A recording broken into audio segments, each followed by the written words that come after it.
অনেক রাতে লাইভটা করছি তার কারণ উম, আছে, বেশ কিছু কারণ আছে, করার দরকার আছে বলে মনে হলো। এই মুহূর্তে যোগ্য শিক্ষক শিক্ষিকারা সম্পূর্ণ দুটো ভাগে বিভাজিত।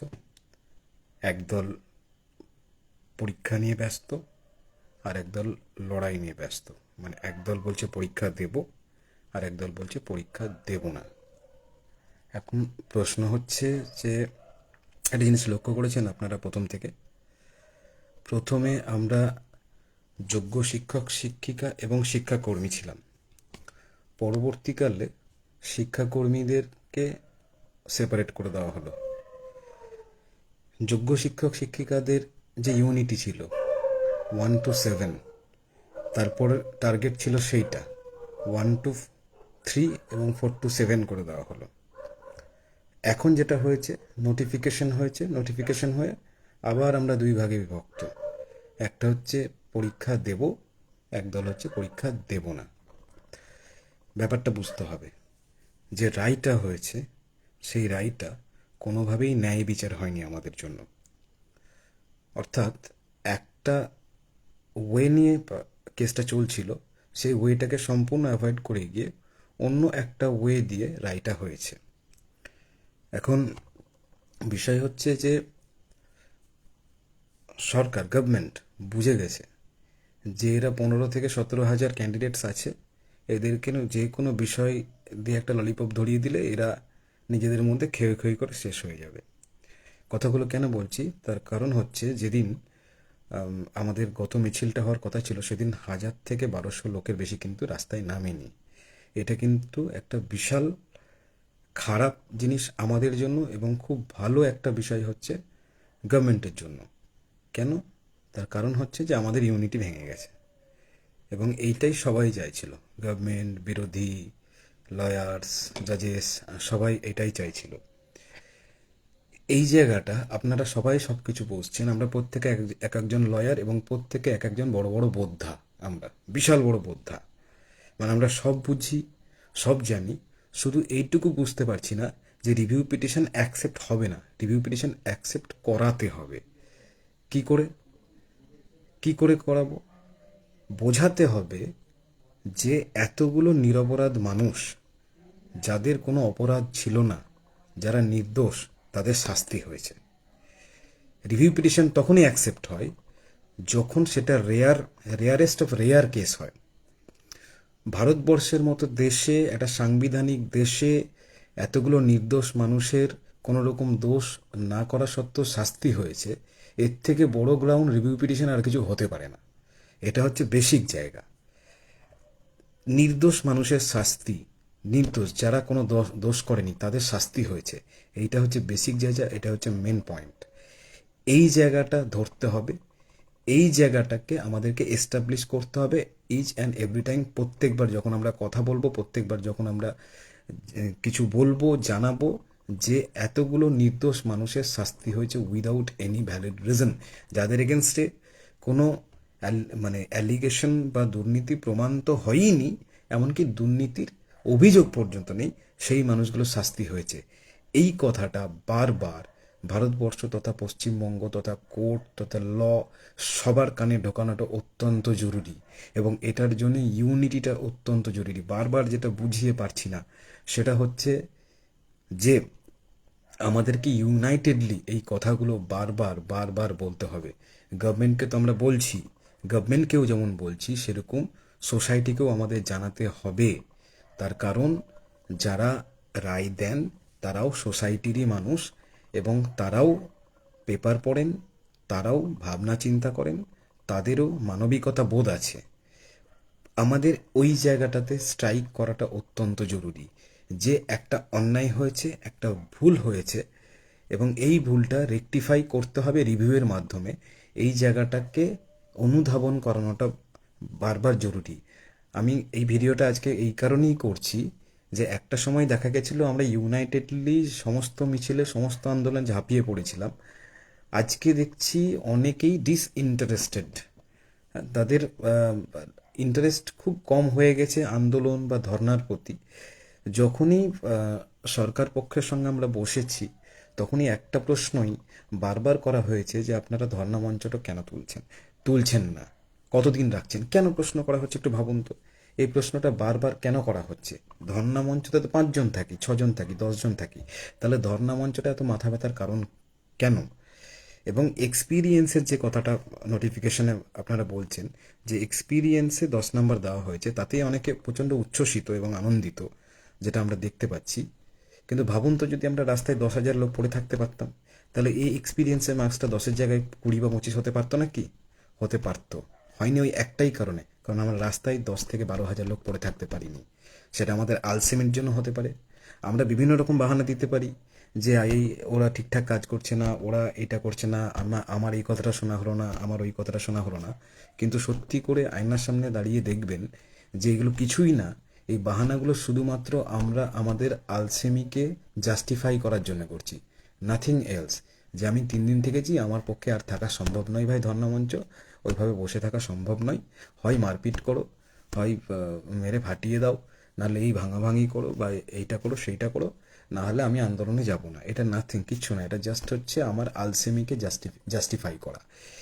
এইটা করলে হবে না। আন্দোলনের বিভিন্ন রূপ আছে। শান্তিপূর্ণ আন্দোলন একটা আন্দোলন, একদিনের আন্দোলনও একটা আন্দোলন, আবার ধর্ণা মঞ্চে চুপচাপ বসে থাকাটাও একটা আন্দোলন। এবং এটা সবথেকে কার্যকরী আন্দোলন এবং সবথেকে উপযোগী আন্দোলন। এবং এর এফেক্ট ধীরে ধীরে হয়, কিন্তু সুদূর প্রসারী হয়। এটা বিষের মতো, এটা বিষের মতো হয়, আস্তে আস্তে ছড়ায় জিনিসটা। ধর্ণা মঞ্চ আজ অবধি দেখবেন যত বড় বড় জিনিস সাকসেসফুল হয়েছে, দাবি সাকসেসফুল হয়েছে, একটা বা দুটো আন্দোলনে হয়নি। সেগুলো ধর্ণা মঞ্চ মাধ্যমেই হয়েছে, ধর্ণা দিয়ে হয়েছে, অনশন করে হয়েছে, এইগুলো করেই হয়। এই ধর্ণা মঞ্চের মানে রেলিভেন্সটা প্রত্যেককে বুঝতে হবে, এইটা আমরা বোঝাতে অক্ষম হয়েছি। যে কারণে ছুটি থাকা সত্ত্বেও ধর্ণা মঞ্চের শেষের দিকে লোক অত্যন্ত কম এসছে। এটা সত্যি আমাদের জন্য খুব দুঃখজনক। আমরা আবার নতুন করে রোটেশন করেছি। আম, এইটা আপনারা সবাই একটু ফলো করুন। তার কারণ হচ্ছে রিভিউ থেকেই আমাদেরকে ফিরিয়ে আনতে হবে। তার জন্য দুটো জায়গায়, দুটো পিন পয়েন্টে প্রেশার দেওয়াটা খুব জরুরি। একটা হচ্ছে গভর্নমেন্টের উপর, এবং আরেকটা হচ্ছে দিল্লিতে, দুটো জায়গায়। এবং আমাদের কথাগুলো বারবার বলছি, একটাই কথা, যে ভারতবর্ষে এই ধরনের ঘটনা কিন্তু ঘটেনি, যে নির্দোষ ব্যক্তির শাস্তি হয়েছে। আমাদের ক্ষেত্রে কিন্তু 15 থেকে 17 হাজার ক্যান্ডিডেট যারা নির্দোষ, যারা সৎ, যারা অনেস্ট, যারা অনেস্টলি চাকরিটা পেয়েছিল, তাদের কিন্তু শাস্তি হয়েছে। এই জায়গাটাকে বারবার হাইলাইট করাটা অত্যন্ত জরুরি। এবং এইটা যদি আমরা পৌঁছে দিতে পারি, আমরা এইটা যদি প্রত্যেকটা জাজের কানে, প্রত্যেকটা লয়ারের কানে আমরা পৌঁছে দিতে পারি, তাহলে দেখবেন লয়াররাই আমাদের পাশে দাঁড়াচ্ছে, তাহলে দেখবেন সাধারণ মানুষ আমাদের পাশে দাঁড়াচ্ছে। ইনফ্যাক্ট সবাই তো একরকম হয় না, মানুষ বিভিন্ন রকম হয়। যেমন মাদ্রাসার কেসটাই যদি আপনারা দেখেন, যে মাদ্রাসা সার্ভিস কমিশন, যে মাদ্রাসা কমিটি কমিটিকে ইনভ্যালিড করে দেওয়া হয়েছিল, যে কমিটি টিচারদেরকে ইনভ্যালিড করে দেওয়া হয়েছিল, সেই কমিটির টিচারদের রিভিউ পিটিশনে যারা হেরেছে, কিউরিটি পিটিশনে যারা হেরেছে, কমিটির যেসব টিচার নিয়োজিত হয়েছিলেন মাদ্রাসা কমিটি দ্বারা, তারাই কিন্তু পরবর্তীকালে থ্রু রিট পিটিশন তারা কিন্তু আবার স্যালারি পাচ্ছেন, বেতনে তারা নাকি আবার চাকরি করতে পারবেন। কেন হলো? তার কারণ হচ্ছে বিভিন্ন জাজের মেন্টালিটি বিভিন্ন। আমার কোনো একটা রায় একরকম হয়েছে বলে আমার পরবর্তী রায়টাও সেরকমই হবে, এরকম কোনো ব্যাপার নেই।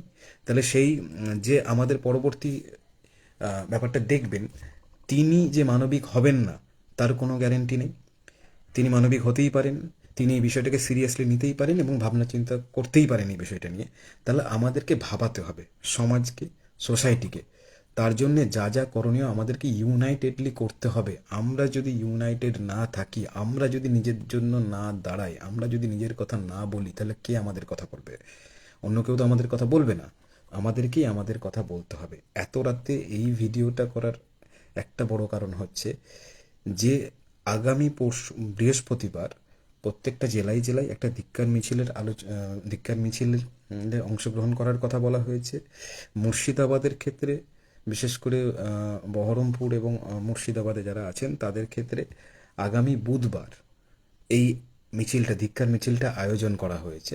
বিকেল 4টে থেকে টেক্সটাইল মোড়ে। তার জন্য যাবতীয় যা আইনি টারমিশন নেওয়ার সেগুলো সবই আমরা নিয়ে রেখেছি। মিছিলটা সম্পূর্ণ শান্তিপূর্ণ হবে এবং সেই দিন যেদিন অর্ধনগ্ন মিছিল হয়েছিল সেই দিন যেভাবে আমাদের টিচারদেরকে চ্যাংদোলা করে নিয়ে যাওয়া হয়েছে এবং চিরুনি তল্লাশি করে বিভিন্ন জায়গা থেকে তোলা হয়েছে, তার জন্য একটা ধিক্কার মিছিল আমরা বার করছি, কিন্তু সম্পূর্ণ শান্তিপূর্ণভাবে, এবং অন্যান্য জেলাতেও সেটা হবে।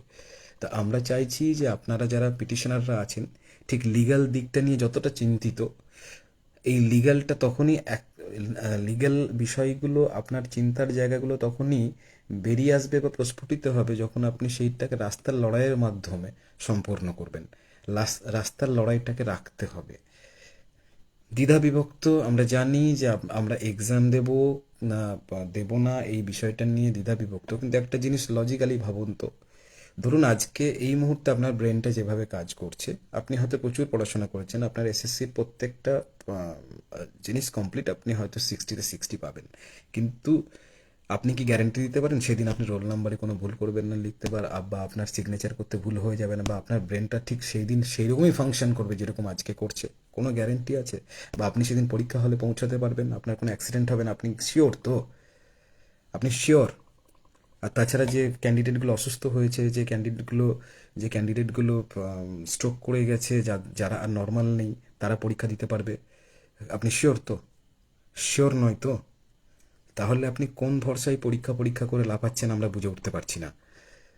পরীক্ষা কোনো অল্টারনেটিভ হতে পারে না। আমাদেরকে প্রেশার ক্রিয়েট করতে হবে যাতে রিভিউ থেকে জিতে ফিরে আসা যায়, এবং তারপরেও যদি কোনো কারণে নেগেটিভ হয় তাহলে যেন কিউরেটিভের কথা সরকার সিরিয়াসলি ভাবে। এই বিষয়টাকে মানে 100% কনসেন্ট্রেট করতে হবে এই বিষয়টাতে, যে কিউরেটিভ যেন গভর্নমেন্ট ভাবে এবং কিউরেটিভের মাধ্যমেও যেন আমরা বেরিয়ে আসতে পারি। আগে তো রিভিউ দিয়ে চেষ্টা করবই করব, এই জায়গাগুলো ভাবতে হবে। মানে এইগুলো খুব ইম্পর্টেন্ট একটা বিষয়। এখন বলতে পারেন যে আমরা নোটিশ হয়েছে, ফর্ম ফিল আপ করতে হবে, পড়াশোনা করবো পাবো, পরীক্ষা হবে, কি গ্যারান্টি আছে? পরীক্ষাটা যে হবে কি গ্যারান্টি হবে? নোটিফিকেশনটাতে কেস হলো, এই কেসটা দীর্ঘদিন চলতে পারে, দেখা গেলো ফর্ম ফিল আপও হলো, পরীক্ষাও হলো, সেই পরীক্ষার উপর কেস হতে পারে, আবার সেই পুনরায় যা হয়েছিল 2016 সালে তার পুনরাবৃত্তি হতে পারে, আবার একটা দুটো দুর্নীতি হতে পারে বা একাধিক দুর্নীতি হতে পারে, আবার সেই কেস হবে। এই পরীক্ষা দিয়ে যে আপনি চাকরি জয়েন করতে পারবেন 10 বছরের আগে, তার কি গ্যারেন্টি আছে? তাহলে এই 10 বছরের মধ্যে যদি আপনি চাকরি জয়েন, কেস চলে 10 বছর, এবং আপনি চাকরিটা যদি জয়েন না করতে পারেন, তাহলে আপনার কি হবে ভেবেছেন? নেগেটিভটা ভাবছেন? নিশ্চয়ই ভাবছেন না। এগুলো ভাবুন, এগুলো তো ভাবতে হবে। আপনার ভাবছেন যে পরীক্ষা দেবো, পেয়ে যাব, সব ঠিক হয়ে যাবে, ব্যাপারটা অত ইজি নয়। এই যে যাদেরকে বলা হয়েছে যে আপনারা পুরনো চাকরিতে ফিরে যেতে পারেন, তারা কেউ যেতে পেরেছে এখনো পর্যন্ত? শুনে তো খুব ভালো লাগছিল যে তারা পুরনো চাকরিতে ফিরে যেতে পারবে, কিন্তু পেরেছে কি? বেশ কিছু ডিপার্টমেন্টে তো শুনলাম যে আনটেন্টেড সার্টিফিকেট চাইছে। সেই আনটেন্টেড সার্টিফিকেট তারা কোথা থেকে দেবে? সেই আনটেন্টেড সার্টিফিকেট যদি না দিতে পারে তাহলে তারা জয়েনটা করবে কি করে? তাহলে কোর্টের রায় আছে যে 3 মাসের মধ্যে গিয়ে জয়েন করতে পারে, এবং সেটা শুনে অনেকেই উচ্ছ্বসিত, কিন্তু বাস্তব ক্ষেত্রে কি সেটা হচ্ছে না? আনটেন্টেড সার্টিফিকেট চাইছে, হচ্ছে না তো। তাহলে বাস্তব দেখুন, শুনতে ভালো লাগে অনেক কিছু, কিন্তু বাস্তবে সেগুলোকে ইমপ্লিমেন্ট করা খুব টাফ জিনিস। এক্সাম হয়তো শুনতে ভালো লাগছে, এক্সপিরিয়েন্সের নাম্বার দিয়েছে, এই দিয়েছে, সেই দিয়েছে, এভরিথিং, কিন্তু বাস্তবে যখন যাবেন না, তখন বিষয়টা সেরকম দাঁড়াবে না। তাই এক্সামটা কোনো বিকল্প হতে পারে না। প্রাথমিক লড়াই সবসময় হবে হচ্ছে রিভিউ পিটিশন আমাদেরকে জিতিয়ে আনার জন্য। তার জন্য যা যা করণীয় করতে হবে, এবং তার জন্য যেভাবে ইউনাইটেডলি আমরা প্রথম থেকে লড়াই করেছি, সেই লড়াইটাকেই রাখতে হবে। এই জায়গাটাতে আপনারা একটু ভাবুন, ভাবনা চিন্তা করুন। এত লাফালাফি কিছু নেই নোটিফিকেশন নিয়ে, এত উচ্ছ্বসিত হওয়ার কিছু নেই, এত ভেঙে পড়ারও কিছু নেই, কারণ ওটা আমাদের কাছে লাস্ট অপশানস। প্রাথমিক ফার্স্ট সেকেন্ড থার্ড যে অপশানগুলো ছিল সেইগুলো নিয়ে আমরা হঠাৎ করে ভাবা বন্ধ করে দিয়েছি। আমরা সবাই নোটিফিকেশন এবং পরীক্ষা নিয়ে লাফালাফি শুরু করেছি। আমাদের মেন ফোকাস কিন্তু সরে যাচ্ছে, এবং এইটাই কিন্তু চাইছিল, প্রত্যেকে চাইছিল, সরকার বিরোধী যারা আছে, মানে কেউ তো আমাদের পাশে নেই, সবাই কিন্তু এইটাই চাইছিল। আপনারা ভাবুন তো, যে বিকাশ রঞ্জন ভট্টাচার্য আমাদের কেসটা এত এত ইন্টারেস্টেড, তিনি কোথায় একটা সুপ্রিম কোর্টে একবারও গেলেন না কেন যে টেন্টেড আনটেন্টেড আলাদা করে দিন, কারা পরীক্ষায় বসবে এবং কারা পরীক্ষায় বসবে না এই বিষয়টা আলাদা করে দিন, কই একবারও বললো না তো? কেন বলছে না? উনি যদি এতই মহানুভব হন এবং সবার কথা ভাবেন, তাহলে টেন্টেড এবং আনটেন্টেড আলাদা করে করে দিতে হবে, ক্লিয়ারলি কারা পরীক্ষায় বসবে কারা বসবে না, এই বিষয়টা নিয়ে কেন যাচ্ছেন না? কারণ পুরোটাই রাজনীতি চলছে, পুরোটাই রাজনীতি চলছে, আর কিচ্ছু না। আপনার আমার লাশের উপর দিয়ে রাজনীতি করার চেষ্টা চলছে, আর নাথিং, কিচ্ছু না। এটা কেউ আমাদের পাশে নেই এবং আমরাও আমাদের পাশে থাকছি না। এটা হচ্ছে সব থেকে বাজে ব্যাপার। প্রত্যেকে ইউনাইটেড হন, যে কথাগুলো বললাম সেগুলো নিয়ে ভাবনা চিন্তা করুন এবং ঠান্ডা মাথায় ভাবুন কি বলছি। রিভিউ পিটিশনটা হচ্ছে মোস্ট প্রায়োরিটি দিতে হবে রিভিউ পিটিশনের উপর। সেই বিষয়টা ভাবনা চিন্তা করুন। তার জন্য যা যা করণীয় ইউনাইটেডলি প্রত্যেককে সব কিছু ভুললে একসঙ্গে করতে হবে। আমরা নোটিফিকেশন নিয়ে এত লাফালাফি করব না। লিগ্যাল যে কাজটা লয়ারদেরকে করতে দিন। আমাদের সাজেশনস যেগুলো থাকবে সেগুলো আমরা দেব, সেগুলো লয়ারদের সামনে তোলা হবে, কোনো সমস্যা নেই। এবং প্রত্যেকেই কিছু না কিছু করছে, হতে পারে হয়তো কিছু ইনফরমেশন লেটে যাচ্ছে, সেটা হতে পারে, কিন্তু প্রত্যেকেই কিছু না কিছু করছে, কাজ করছে এবং চেষ্টা করছে যাতে রিভিউ পিটিশনটাতে আমরা ভালো ফলাফল করতে পারি। এই চেষ্টাটা আমরাও করছি এবং চেষ্টাটা সরকারকে দিয়েও করাতে হবে, যাতে সরকার রিভিউ পিটিশনের পরেই পরীক্ষার কথা না ভাবে, যেন কিউরেটিভের কথাটা খুব সিরিয়াসলি ভাবে এবং বেস্ট লয়ার্স নিয়োগ করে কিউরেটিভটা থেকেও আমাদেরকে বার করার চেষ্টা করে। এইগুলো হচ্ছে আমাদের প্রাথমিক অপশনস হওয়া উচিত। তারপরে আমরা পরীক্ষা, তারপরে এটসেট্রা আর যা যা আছে সেইগুলো নিয়ে দেখুন। আমাদের কোনো দোষ নেই, আমাদের দোষে কিন্তু আমাদের এই অবস্থা হয়নি। যার দোষে হয়েছে, যাদের দোষে হয়েছে, যারা এর পেছনে দায়ী, তারা দেখুক কি করে করবে না করবে।